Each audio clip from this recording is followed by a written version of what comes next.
Welcome into the Sports Buffoons podcast.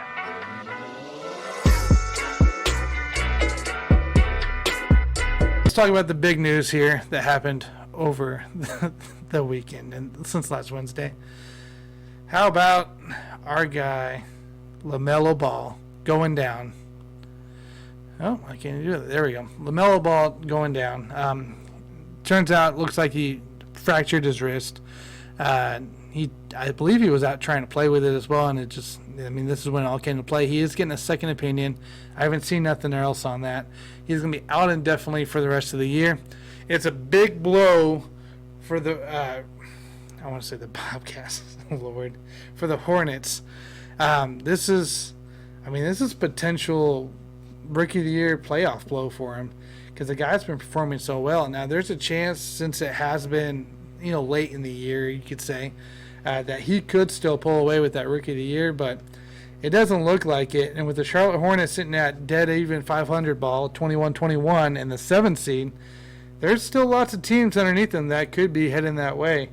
With Chicago Bulls and the Pacers right on the hot in the tail, with the Celtics also tanking. So it's going to be interesting to see who steps up over there.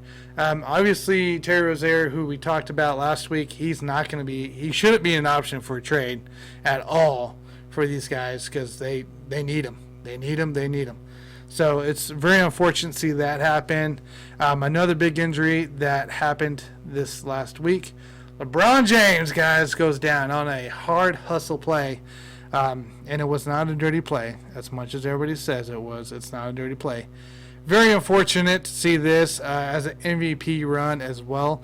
But what does this do for the Lakers? This hurts them very terribly. This is a heartbreaker for the Lakers right now. As I roll over here to the standings, right now the Lakers are sitting at a 4 seed, 20-16. They're on a 3-game losing streak, aka since LeBron left. Kuzma is not going to do it, guys. AD is not healthy enough to come back. We were talking about the Celtics making a move. I think if one team needs a move right now, and that's going to be the Lakers. Lakers need somebody. Maybe Victor. I think more of an Aaron Gordon than a Victor Oladipo would be great. Kyle Lowry wouldn't hurt, but I don't think he's going to be worth anything, really. I think you're looking at Aaron Gordon. We have to get something else, the Lakers, to keep them relevant. Because I think, honestly, the Nuggets and the Trailblazers and the Spurs all pass them. I think they're sitting at possibly a 6 seed or to 8 seed by the time the playoffs come around. And, that's LeBron's going to be out for at least 3 to 4 weeks, possibly longer, with, they say, his age and everything like that. The guy's always bounced back earlier than anticipated on injuries outside of his first year he was with the Lakers where he sat out. So it's pretty unfortunate for the Lakers because they were in great position. The Clippers have overtaken them. I'm still not too worried about the Clippers right now. But the Lakers are hurting. The Lakers are going to drop.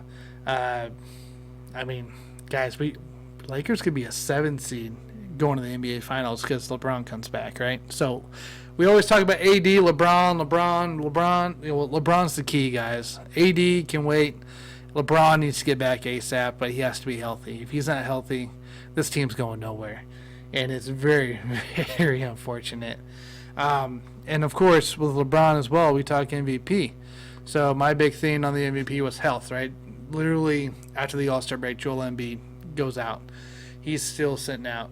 Then you had LeBron go down, right? Who was the MVP favorite? Now who?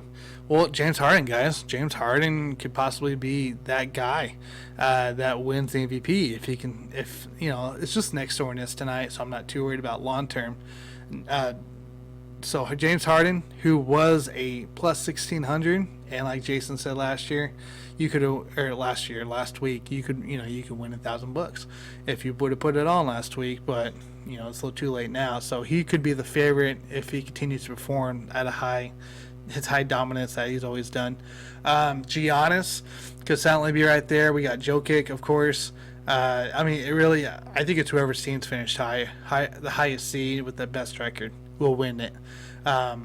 It's like I said, it was LeBron, it was Joel Embiid, and I think those two guys are out. I just don't think they're there in the mix. I think you go down to Jokic. I think you go down to Giannis, and then of course James Harden. I think it's those three right now. Any of them have a chance, and you know, like I argue with Jason, it shouldn't be the highest record or the best record or the highest seed, but it's going to be who has the best seed, who has the best record.